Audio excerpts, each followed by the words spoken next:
Alright guys, back again. This is part 3 of the Chevy 350 small block build, aka 357. If you missed part 1, I will link it here. Basically, we spun a rod bearing and had to start rebuilding this motor. Took it out of the truck, tore it down, and had a machine shop basically build the bottom end for us. And we basically assembled everything else ourselves.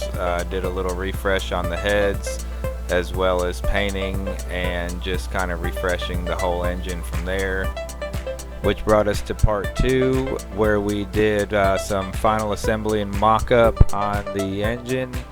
Then got it installed into the truck, got all the accessories, headers, decals put on the truck, and did the first startup on the engine, which basically brings us to where we are now.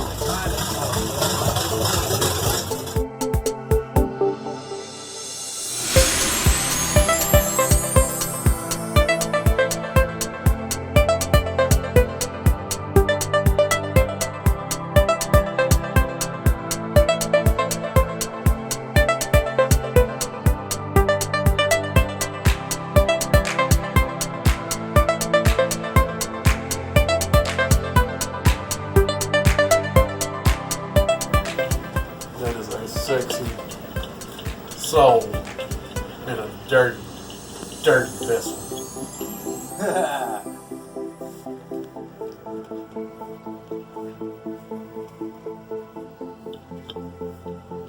Ooh-wee. Hell yeah.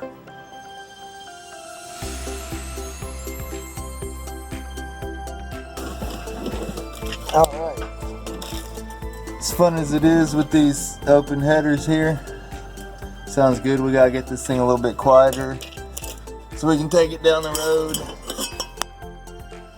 This side, on the driver's side, looks like a pretty straight shot. It's gonna come right over this transmission mount brace, the cross member, back out here. This passenger side though, if I can get where we can see, has got this transfer case in the way. There's our pipe, needs to come through. So what we're going to try to do is get it up into this, closer to this frame rail, a piece of pipe something like this, so that it can squeeze by the transfer case, but that gives us a little bit of an offset from where our pipe's going to be to there. So we got to build us a little offset, and then when we get further back away from all this tight area, we can get our muffler in right in here, and then we'll have 2 glass packs, 1 on each side, and if we need to put some more pipe on it from there, we will. Alright, so we went to O'Reilly's, bought some random pipes they had on the shelf. They really didn't have anything that was exactly what we were looking for. We got some actual little turn down bends. We're going to try and put a couple of these turn down bends. I'm going to have to cut them and weld them, put them together to get the offset that we're looking for up here. So what I'm going to do is just kind of take our collector, fit it up on there. We got 2 different collectors, a short one and a long one, and this thing that we're going to try to make an offset out of, and just fit it up in there, dry fit it until we hopefully get something that'll work for us and fit between the transfer case and the frame. So let's get this up in here and fit it around, see what we can do.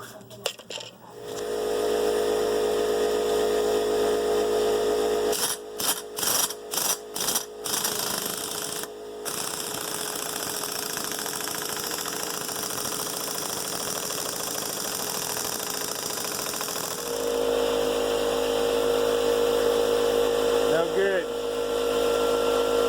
Need more air pressure.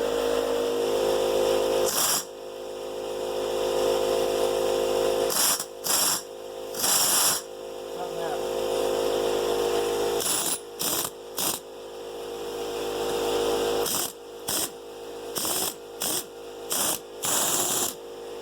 Broke it? What?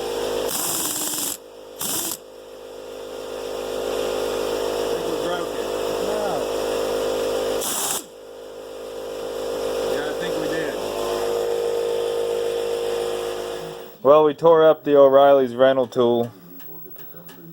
No threads left in this nut. It just slides on and off now. No more swagging.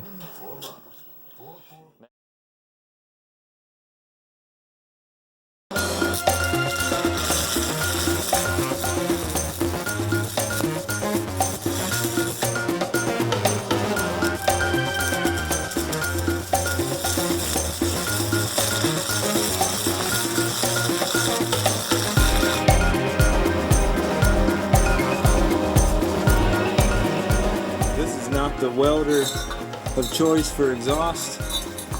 Blew a hole in it at least once. Had to patch it back up, but I think it's on there. We're gonna go with it. Try to get where we can see this. So we got our muddy weld up in there. We got that turn down section to another turn down section which needs trimmed a little bit. And then that's gonna go to this straight section here. I know it's dark and it's hard to see.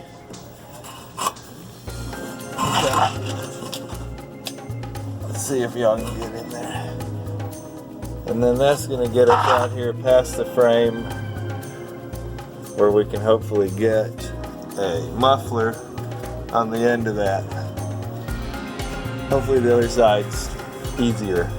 Alright, so this is the monstrosity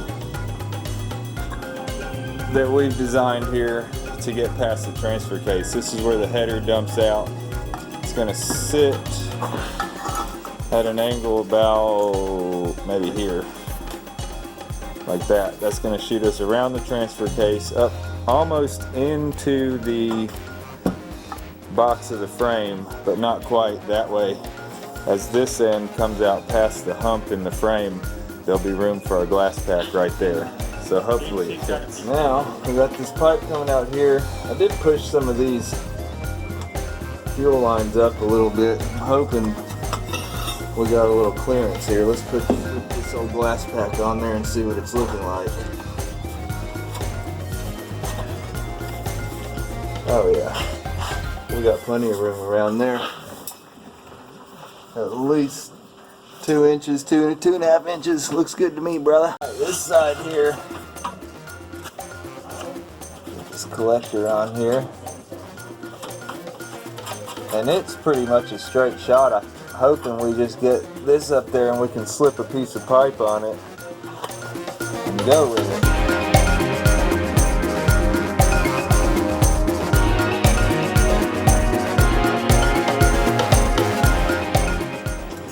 Got that driver's side up there.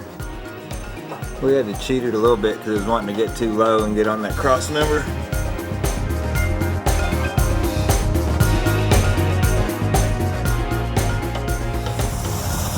Yeah, that's got it quieting down quite a bit.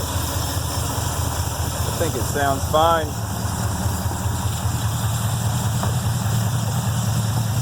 I think next thing we're going to be able to do now is get our mixture screws on the carburetor adjusted out and then get our timing right. I bumped the timing up a little bit just now to get it to idle a little bit better, but I'm sure them mixture screws ain't the same as they were when they were stock since we've changed so much stuff out. So we'll get those adjusted out, get our timing right. Getting set up to do our carburetor air fuel mixture screws. So we got a vacuum gauge. You can go off RPMs or vacuums. Then we're going to do our timing as well, and you want RPMs pretty exact when you're doing your timing. So we got our dwell meter here, and you're just going to get your hot wire. If you got an HEI ignition like this, it'll say TAC on the top of the distributor, and usually that'll run out to your TAC if you have one. This truck doesn't have one, so you can plug in. We got a spade connector going to a little jumper wire type thing with our red wire to the dwell meter there. Ground the other side of it. We ground it on the strap. So we should be ready to go. We'll get, like I said, we'll get the carburetor air fuel first. We're going to shoot for our highest RPM we can get. We'll do one side, then the other side. and then we'll do the timing. I'm gonna show y'all this little tool I had to make right here. Our carburetor, some of them have like a flat head, some of them are a thumb screw. Ours happens to be, it's hard to see in here, but it's a weird little, there. So it's not really, it's like the opposite of a flathead. It's a little wedge shape sticking out. So you can order these little tools to go on there. But I just took this little plastic tee. It looks like it's going to work. And I ground out the middle of it. There it is. So it'll kind of fit over that and twist it a little bit like that. We're letting this truck warm up a little bit. You want to do all your fine tuning when it's warmed up, and this thing's cold. Alright. Does it work? Working. It's working. Alright. We'll let it warm up a little bit more. We'll get it.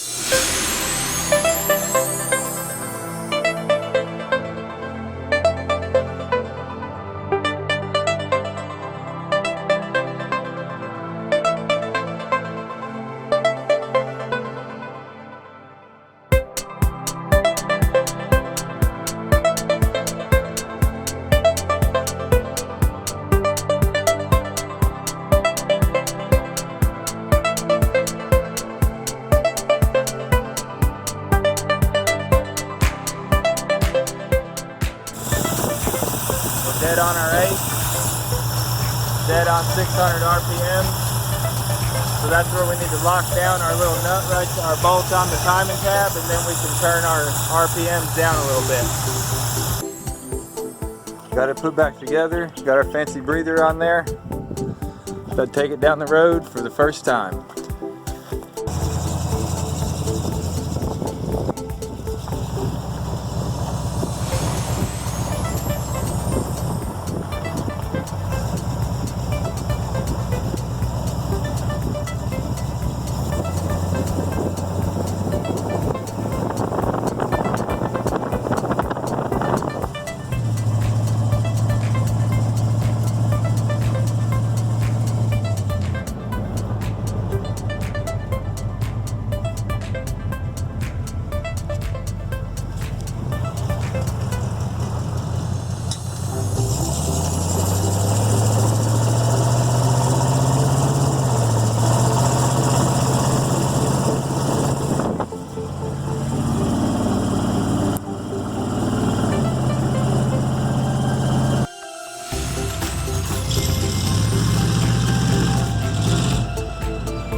I can't hear it.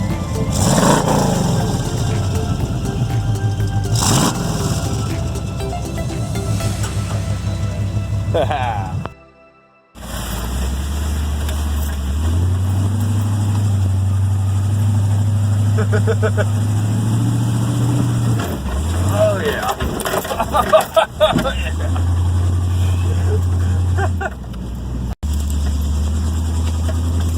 Damn, where to?